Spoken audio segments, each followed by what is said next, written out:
You are not going to believe what happened at our family's Christmas dinner this year, December 25th, 2025. It's still surreal, and frankly, I don't know how I'm supposed to move past it.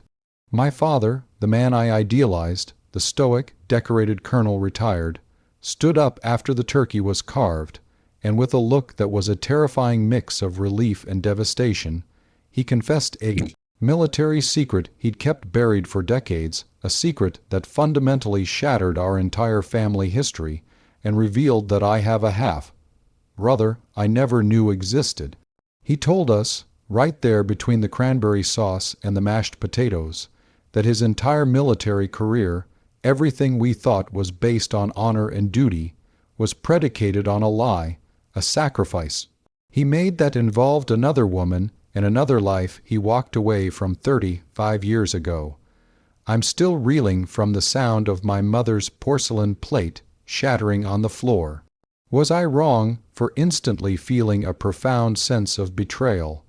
Or is it understandable that this revelation has made me question everything I thought I knew about my father? Tell me if you would have done the same thing, because honestly, I need to know if I'm overreacting. This all began, as it always does, with the seemingly perfect facade of our annual Christmas celebration. My parents, Colonel and Mrs. Thompson, lived in this beautifully maintained, almost painfully respectable house in Connecticut. Dad, Marcus, was the epitome of the strong, silent type. He retired 10 years ago, but the discipline, the rigid sense of order, and the immaculate dress sense never left him. He had this framed photo on his desk of him shaking hands with a 4-star general, a photo I always looked at with such pride. My mother, Eleanor, was the elegant, devoted military wife, the kind who ran the local officers' spouses club and always hosted impeccable parties. My sister, Sarah, and I were raised with this bedrock belief in family loyalty and integrity. I'm 32, Sarah is 35, and we're both professionals. I'm a lawyer, and Sarah is a doctor. A testament, we always thought, to the stable, high-achieving environment our parents created. This year, we all gathered, along with Sarah's husband, Tom, and my partner, David. Everything was normal. Too normal in retrospect. The fire was crackling, the scent of pine and roasting turkey filled the air, and my father was going through his usual routine of telling us how lucky we were to have a peaceful, comfortable life. Thanks to the sacrifices he and his comrades made. He'd repeat the same war stories, the same lessons about courage and conviction. But this year, something was off. My father was quieter than usual. He kept staring into the middle distance, not with his usual stern focus, but with a kind of deep, internal anxiety that I'd never seen before. During the appetizer course, he excused himself and went into his study, which was highly unusual for him. He was the one who insisted on everyone being present and attentive during family meals. Mom just smiled tightly and made a joke about him needing to check on his fantasy football score, but I caught the slight tremor in her hands as she refilled her wine glass. Later, as we were moving to the dining room for the main event, I noticed him pulling a heavy, old wooden box out of his locked safe in his study. It was a lockbox I'd seen 1,000 times but never seen opened. It had a heavy brass clasp and looked like something from a classic spy movie. He quickly put it back, but the sight of it, coupled with his strange demeanor, left a knot in my stomach. The meal itself was beautiful. Mom had outdone herself, and we were all laughing, exchanging gifts, and talking about our plans for the new year. The atmosphere was jovial, the kind of scene you'd put on a Christmas card. It was the calm before the most catastrophic storm I could have ever imagined. It was when the plates were being cleared and the dessert was still waiting that Dad cleared his throat. a sound that immediately commanded everyone's attention in that room. He didn't use his usual commanding officer's voice. It was lower, almost a croak. He told us he had something to say, not a toast, but an admission. He paused, looking around the room, his eyes lingering on my mother, whose expression had now morphed from strained joviality to pure, gut-wrenching dread. It was clear she already knew, or at least suspected, what was coming. Dad took a deep breath, and he started to speak about his first deployment to Germany in 1990. He said he was young, full of fire, and maybe a little reckless. He met a woman, a local German national, an interpreter working with the base. He described her with a tenderness that was so foreign on his face, calling her a force of nature. Someone who saw past the uniform to the scared kid underneath. He said he fell in love, a deep, consuming love that made him question his entire future back home, where he was already engaged to my mother, Elena. He said he chose duty over love, which was the first part of the lie. He said he was heartbroken, but he came home, married Mom, and started our family. We had heard parts of this before, the young officer struggling with a difficult choice, the noble sacrifice. It was part of the family lore, a romantic tragedy that enhanced his reputation for honor. But then he dropped the bomb. He said that when he made that choice to return, he was leaving behind more than just a memory. He was leaving behind a son. He said the interpreter, Anya, found out she was pregnant shortly after he left. She wrote to him, not asking for anything, but telling him the truth. And he, the colonel known for his honor, made the decision to deny it, to cut all ties, and to never look back. He explained that back then, a scandal like that would have ended his career instantly, ruined his chances for promotion, and disgraced his family name. He convinced himself he was protecting my mother and us, choosing the greater good of his military service. But he said that every Christmas, every milestone, he'd receive an anonymous card with a simple note. He's well, and he knows who you are. He confessed he finally couldn't carry the weight of that lie anymore. And then he looked directly at me, his eyes pleading, and he said, "Your brother's name is Klaus. He's 34 years old, and he's in this country now. I contacted him." The silence that followed was deafening, the kind that absorbs all the ambient noise until your own heartbeat is the only thing you can hear. That's when Mom's plate hit the floor. The sound was a punctuation mark on the end of a sentence that had just ruined our lives. Sarah burst into tears, a raw, angry sound, and demanded to know why, after all these years, he was doing this to us. Asterisk to Mom, asterisk. David and Tom, bless them, just stood frozen in place, utterly irrelevant observers to a cataclysm. I felt a cold, paralyzing rage. All the pride I had for my father, the respect, the foundational belief in his character, was instantly replaced by this burning, sickening realization that the entire structure of my childhood was built on a deliberate, cruel deception. 34 years. He had an entire other life, another son, who existed parallel to us, and he never wavered, never even hinted at it. So that's the situation I was in. My perfect, respectable father, the colonel, had just revealed himself to be a moral coward who prioritized his career over two families. I had a 34-year-old half brother named Klaus, who was now apparently asterisk in the country asterisk.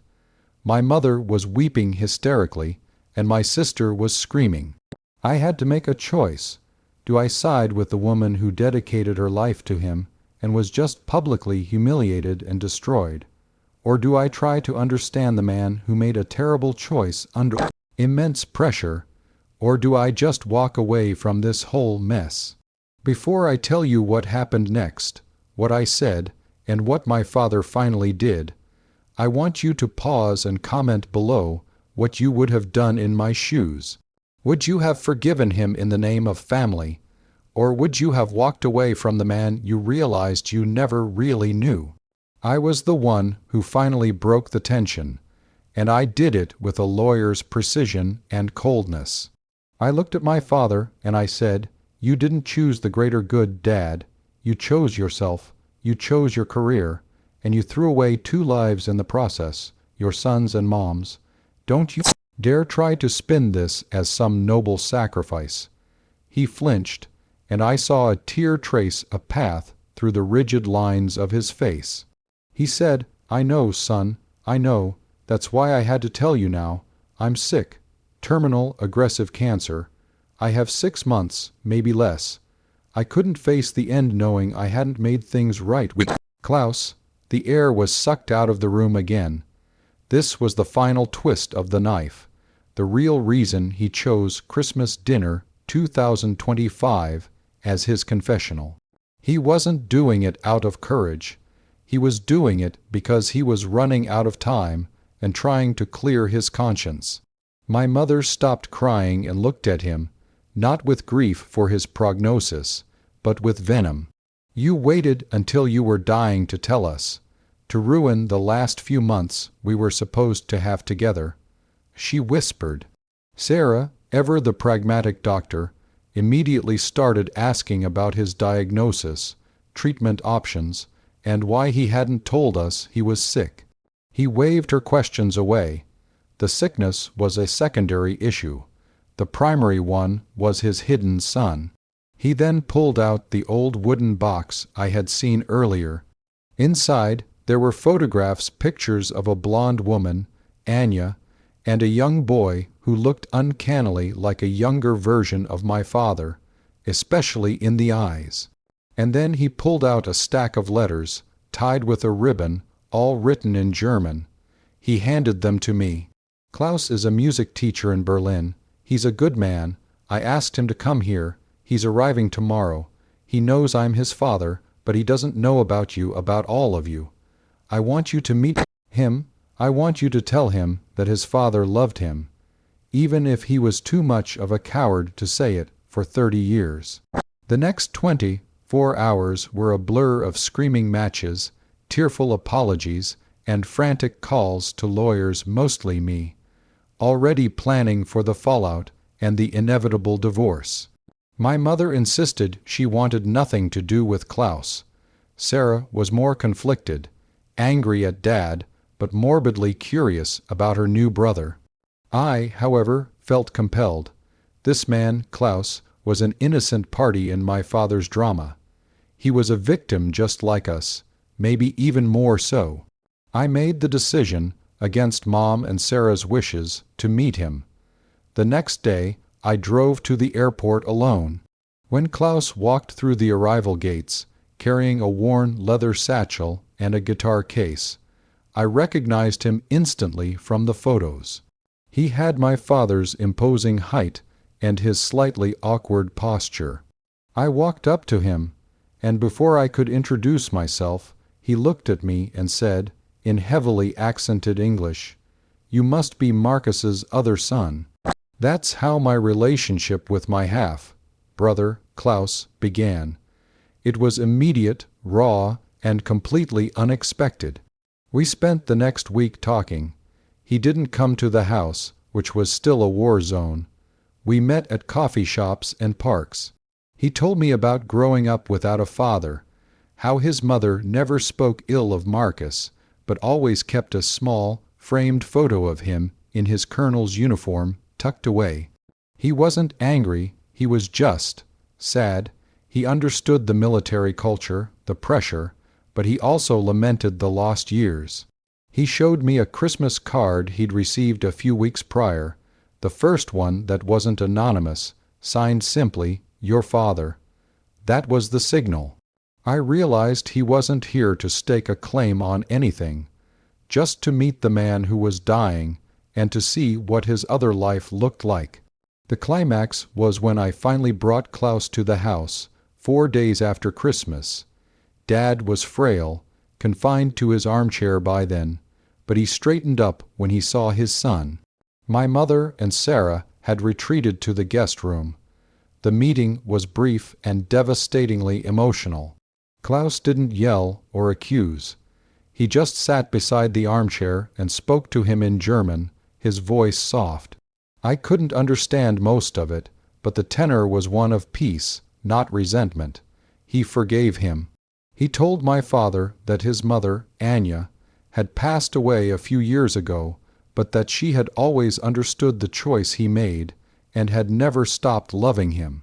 My father sobbed, a sound I had never heard from him before, and he placed his hand on Klaus's arm. He confessed how much he regretted prioritizing his career over his son and his first love. The aftermath was complex. My father passed away just 6 weeks later. He died with Klaus holding one hand and me holding the other. My mother and Sarah refused to be in the room, a decision that still stings, but one I understand. Dad had rewritten his will in his final weeks. He didn't split the estate equally 3 ways, which would have been the logical thing to do. Instead, he left the entire estate, the house, the money, the investments, to my mother, with the stipulation that she could never sell the house. To Sarah and me, he left equal, substantial amounts of his personal wealth, which was mostly his military pension and savings. And to Klaus, he left the wooden lockbox containing all the letters, all the photos, and a single, sealed envelope that instructed him to use 1/3 of his military savings, an amount large enough to be a down payment on a house in Berlin, to fulfill a dream he'd discussed with Anya, to open a small music school. He finally gave Klaus what he couldn't give him in life: recognition, history, and a future. My mother filed for divorce a week after the funeral, though it was a technicality at that point. She sold the house immediately, successfully arguing in court that the sale was necessary for her financial security, despite the stipulation. She moved to Florida, where she is now, and she still doesn't speak to me often, blaming me for bringing Klaus into her life. Sarah and I have made peace, but the scar remains. Klaus returned to Berlin, and we video chat every week. He opened his music school, the Colonel's Key, a nod to the strange military life that created him. He is happy. As for me, I learned that a person's honor isn't defined by their uniform or their accolades, but by the quiet, consistent choices they make every day. My father was a hero on paper, but a man who chose cowardice when it came to his heart.